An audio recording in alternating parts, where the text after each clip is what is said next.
So friends, అల్టిమేట్గా చిరంజీవి గారు అయితే 90 డేస్ అయితే ప్రస్తుతానికి అనిల్ రావిపూడి గారికి అయితే డేట్స్ ఇవ్వడం అయితే జరిగింది.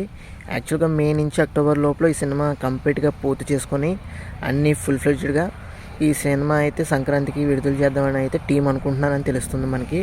సో చూద్దాం ఎంతవరకు ఈ సినిమా అనేది మనకి ఇదే ఒక విధంగా మనకి రీసెంట్గా 2-3 సార్లు కానీ చూసినట్లయితే రీసెంట్గా కొన్ని సినిమాలు చూసినట్లయితే చాలా అరుదుగానే మనకి సినిమాలు అనేవి తక్కువ టైంలోనే షూట్ చేసి మనకి తొందరగా ప్రోడక్ట్ అనేది రిలీజ్ చేస్తున్నారు.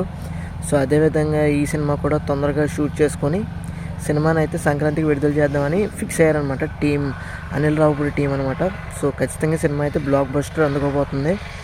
సో అనిల్ రావిపూడి గారు కూడా ఇది 9వ సినిమా కాబట్టి ఖచ్చితంగా చిరంజీవి గారితో కూడా బ్లాక్ బస్టర్ సినిమా అయితే ఇవ్వబోతున్నారు, అందులో నో డౌట్ అట్ ఆల్ అనమాట. సో అది చిరంజీవి గారు, అనిల్ రావిపూడి గారి మూవీ అప్డేట్ అయితే మీకు నచ్చితే తప్పకుండా మన ఛానల్కి సబ్స్క్రైబ్ చేసుకోండి.